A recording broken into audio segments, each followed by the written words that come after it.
Hello everyone, this is Tema2010 and today with help of GTOBase we're gonna talk a little bit about sizings.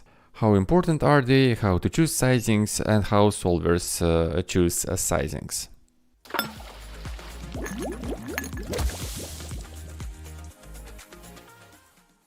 In our last article we talked about the importance of position and we went through some key factors in poker that actually influence our strategy. Let's briefly go over them once more. Okay, positions. We could be either in position or out of position range. Could be linear, could be polar. Initiative, which basically means we are either attacking or defending. SPR, stack to pot ratio, and finally equity of our range. In terms of initiative, many people say that solvers actually showed us that initiative doesn't matter at all. But I would still disagree with this. I would say that all of these factors, including initiative, intervene a lot. Why do I say so? Well, let's talk about equity, for example. If someone has a strong hand, a strong range, he would prefer to play it in a more aggressive, more attacking way. And the more raises and re-raises we see, the stronger the ranges are. And usually the one who raised last, the one who actually took initiative in his own hands, has the strongest range among all the players. If, for example, we have a really strong hand on the big blind, we would probably not choose to just call against a mean raise from early positions, unless we want to exploit our opponent this way. So yeah, we choose an aggressive option, we take initiative, and this way we show that we have a strong range.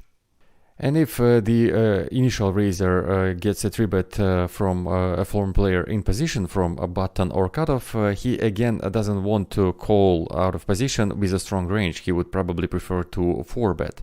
If he's in position, on the other hand, he can probably just call and play in position post-flop, or in shallow stacks he can also call if it's easier to get all in by the river even in a 3-bet pot.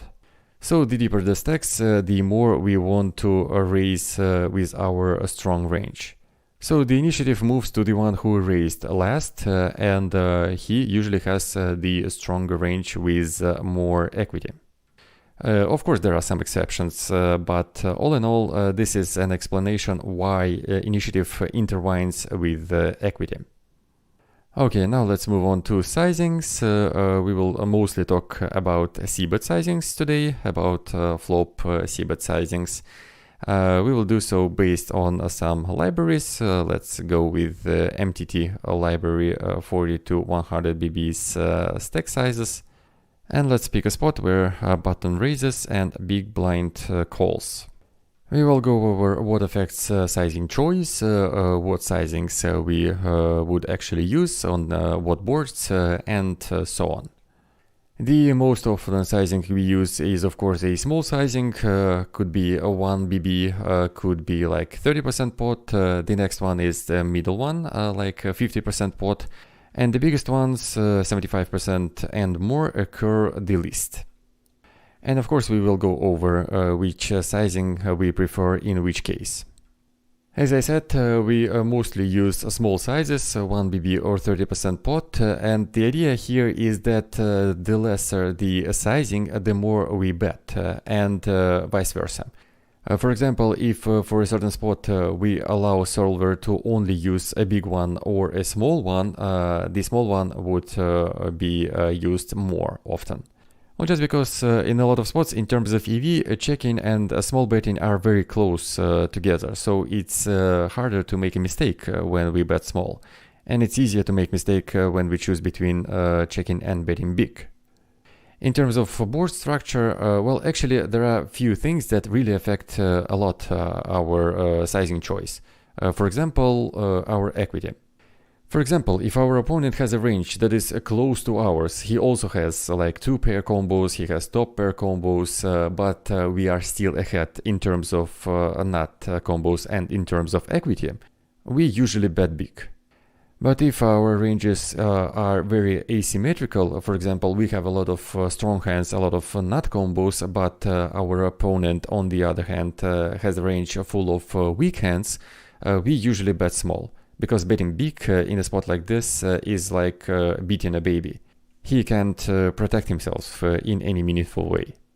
We simply fold out all of his weak and middle hands, and even if he calls with some middle hands, he would then fold them on the turn, so we never get enough value, and in the end of the day, we want to get value with our strong hands, right? We want to get as much value as possible.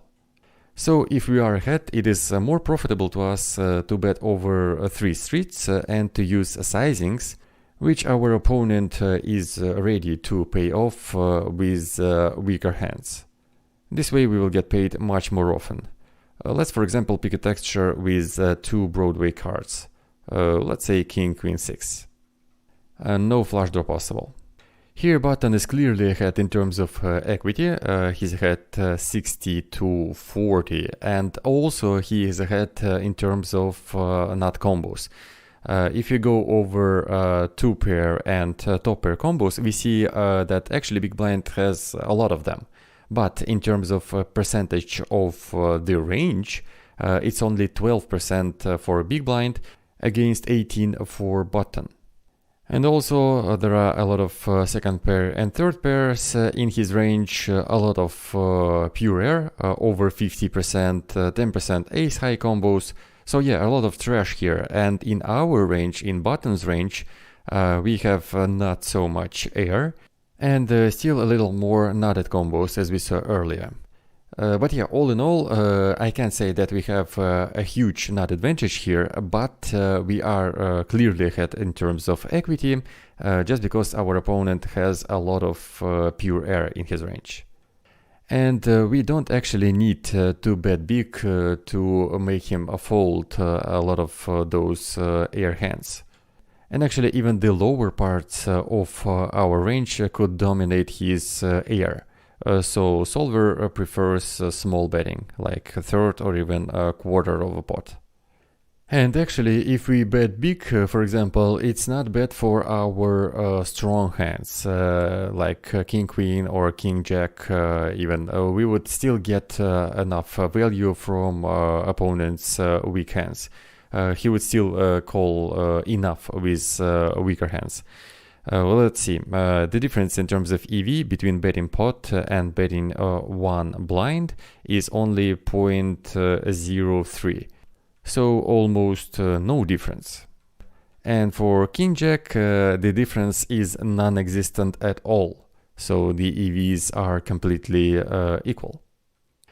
So yeah, in terms of our nutted combos, it is still completely fine to bet big, but we should keep in mind that we are actually playing against a range where there are a lot of weak hands and middle hands. And there's no point in betting big often. And again, as we know, if we bet big, then we have to bet less often. So if we would choose only big sizing here, we would have to pass an opportunity to bet with our weak draws and our trashy hands and so on. So yeah, we want to bet small with basically all of our range to fold out his medium and weaker hands.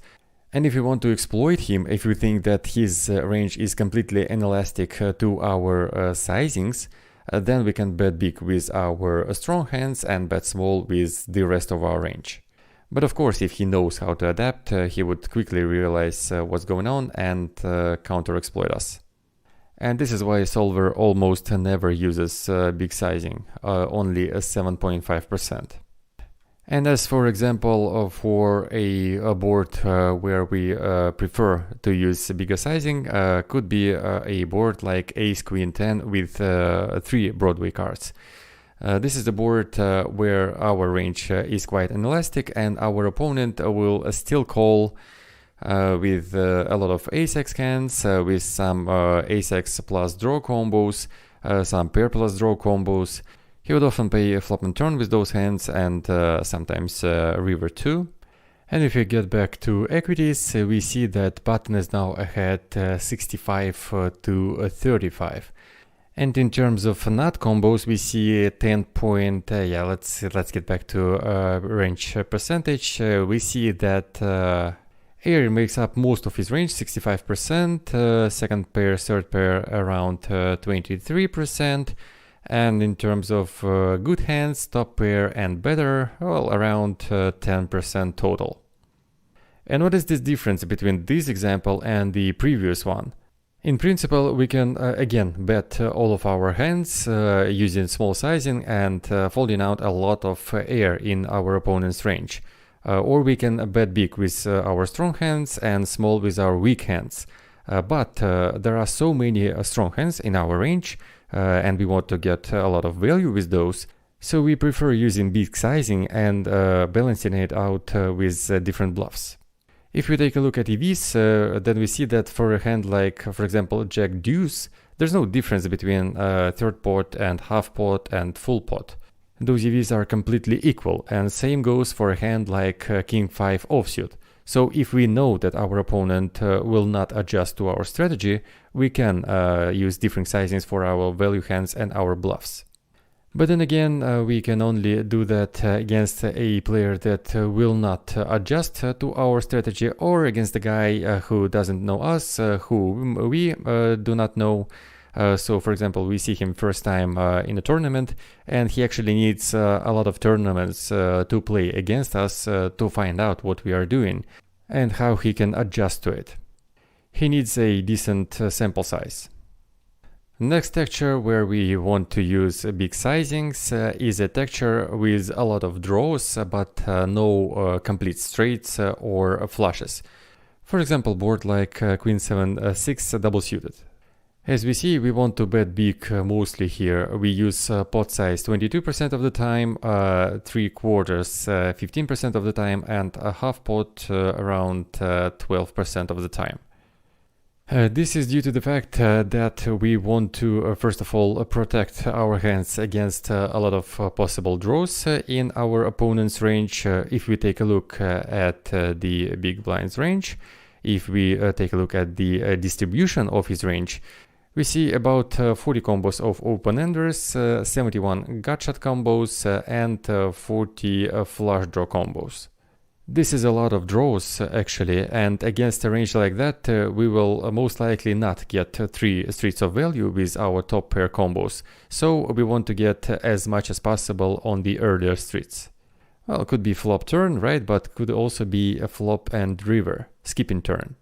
But this is depending on the strengths of our hand.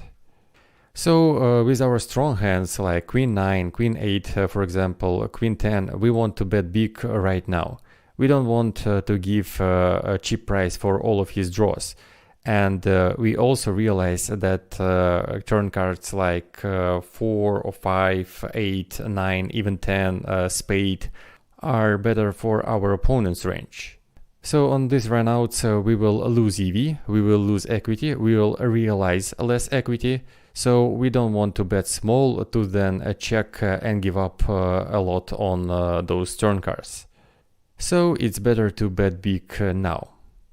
But if we change the texture to something like Queen 7 deuce, even with the flush draw, we see that we again can bet all of our range, and we mostly use smaller sizings. Because even if all the flush draws are still possible, all of those gutshots and open-enders are not available anymore. And we are not at all afraid of some ace-high and king-high backdoor flush draws with possibly backdoor straight draws. We are more than happy to give cheap turn cards to those and then increase our sizings. Most of the time all of those hands will not improve and we will fold them out successfully. So we have a reason to drag these hands to the turn. And yeah, of course, we are not that afraid of our opponent's flush draws on a board like Queen 7-6 with 2 spades. But besides those flush draw combos, he also can have a lot of straight draw combos. So basically, there's more ways for our opponent to improve on this board, and we need more protection.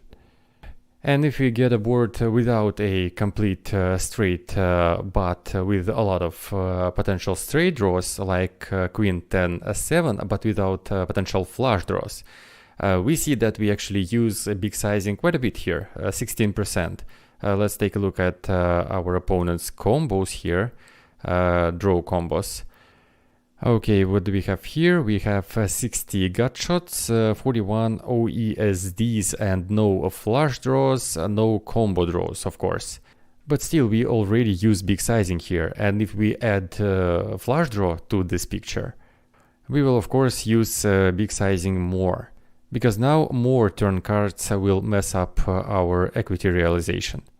Yeah, now we pot bet 19%, 8% 3/4, and around 3% half pot. And the last texture where we want to use bigger sizings is a small one, but without a complete straight. Boards like 10-5-3, 10-5 deuce, 9-5-4, and so on. Our top pairs here need a lot of protection, and a lot of turn cards could kill the action. And basically, if we bet small here, we harm our own equity. And how do we do that? We allow him to get a cheap turn card and to realize equity with his different draws and overcards. And then if there's a bad card on the turn, like 6, 4, deuce, overcard, we can check. And that way we allow him to get basically 2 cards for a very cheap price. And we don't want to do that. So yeah, we bet big, knowing that there are a lot of bad cards for us on the turn. Club, for example, 6, 4, overcard, where we have to check a lot. So we know that we are mostly have 2 streets of value here. Well, occasionally on blank runouts we can bet 3 times with our top pairs. And if a small board is even more drawy, with a lot more straight draws possible and so on, this is a completely different spot, but we're not going to talk about it for now. So let's take a look at a board like 10-5 deuce rainbow. What happens here? This one is pretty dry, not so many straight draws comparing to 10-5-3 with regard to big blinds range, and we see that we bet a lot smaller here. More third pot and half pot bets, less big bets. But we still bet big with our 10x combos because they need protection. So yeah, on drawy boards we want to bet bigger with our top pairs because they really need a lot of protection. What else do we want to point out here? Oh, equity realization. On some turn cards our equity realization will go down. So we want to bet more until that happened, until we lost some of our equity realization. So we bet flop, right? Then we lose some of our equity realization on turn, then we lose some more on the river, and all in all we will win less money even if our equity stays the same on turn and on the river. So yeah, if we bet early we get more money, so to say, but if we check, for example, and we lose some equity realization on turn, then even by betting on turn we will win less money. And by checking we of course allow our opponent to realize his equity for free. So yeah, it's better to bet bigger right away on the flop. Okay, we also have middle boards, middle connected boards, for example textures like 10-9-8 or 9-8-7 or 8-7-6. And let's think about it. Let's think what type of sizings we want to use on those boards. So yeah, pick an answer, big, medium or small, and think about it. Why do you prefer betting certain sizing? Maybe you want to protect your hands. Maybe you want to get more value by making our opponent call with some weaker hands. Or maybe you want to realize more equity that way using a certain sizing.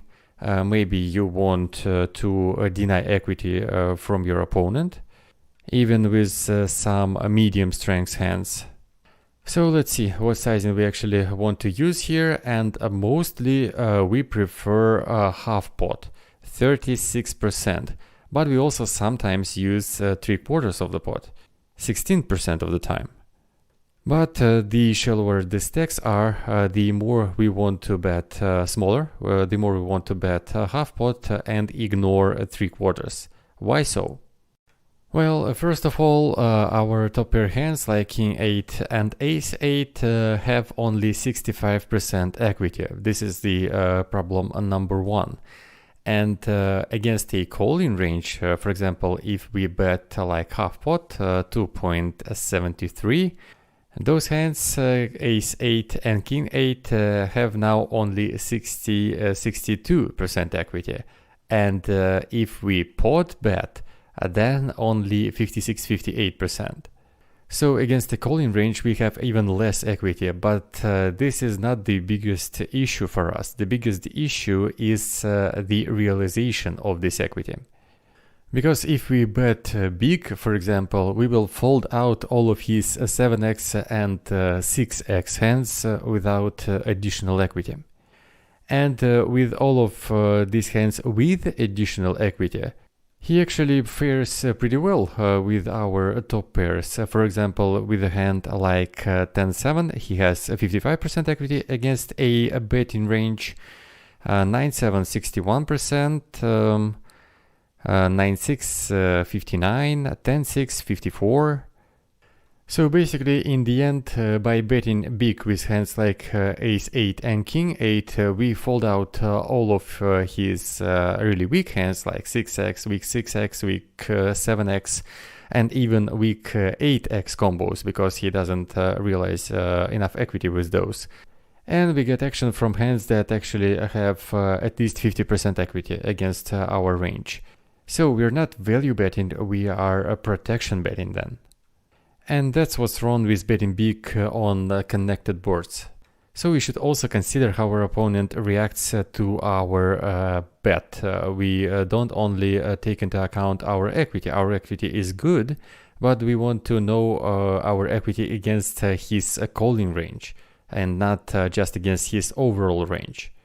And also equity realization is a big thing, of course, we should always take it into account. And this one depends on our opponent's calling range as well. So if he folds most of his 6x and 7x combos against a big bet, we don't want to bet big our 8x hands. And betting big with straights and checking everything else is stupid, because he will realize too much equity. And if we bet half pot, he calls more 6x combos even without additional equity, and he calls all of his 7x and 8x combos. So we have more equity realization, and we will make enough money in the end. So yeah, this is a viable strategy, but oftentimes people just want to protect their top pairs. So they want to protect their top pairs from overcards, for example. For this, half pot bet is enough. But if you want to protect against a draw, well, it's better not to try to fold out any draws. It's better to just get value from draws. But if we bet really big, like overbet, for example, we will just fold out all of his 7x, 6x without additional equity. We get calls from his 8x hands, 7x, 6x with additional equity. And on many scary turn cards, we have to check. I mean, we can't always bet turn after overbetting the flop. And if we have to check on a scary turn card, then we allow our opponent to realize even more equity. It's like buy one get one free. He pays for the turn card, but gets turn and river cards instead. And it's not a very good option for us. So we bet smaller on the flop. Yes, we still maybe check on turn, but then again we can bet river sometimes. And actually, after betting smaller on the flop, we can bet again on turn more often than if we bet big on the flop. Because if we bet bigger on the flop, we narrow down our opponent range even more, and he gets with a stronger range on the turn. More gut shots, more open-enders, more top pairs, and so on. And also the SPR is lower, so there's a chance he can just shove against our second barrel. And basically all of this applies to pretty much every cbet spot on the flop. And many times people use bigger sizings where it is not necessary at all. For example, on straight boards or on some static ace-high boards like ace at 10-7, or boards like king-queen 7, where there's simply no need to bet big against weaker parts of opponent's range. We want to bet bigger when we target a strong range, but it happens more like in 4-bet pots, 5-bet pots, where we know that betting small will not accomplish anything. We will not get any fold equity and so on. And we know that our opponent actually has a strong range with enough hands to continue. So when choosing sizing on the flop, you should consider equity. You should consider equity distribution for both ranges. I mean, how many nutted hands do we have? How many nutted hands are in our opponent's range? How many trashy hands are in both ranges? And if he has a lot of air hands, we want to bet smaller. If not so much, we want to bet bigger. We should also take into account how much protection do our strong hands need. And of course we need more protection on some low boards, on some drawy boards, where we realize that on many runouts our equity realization will go down. Because our opponent has a lot of draws in his range, and even if we do not lose our equity realization, our equity might go down. We can end up with like 45 to 50% equity with those hands and realize that we do not have a value bet anymore. So yeah, we should take all of that into account, and if we choose in-game between a small bet and a check, the cost of mistake would probably be not that high.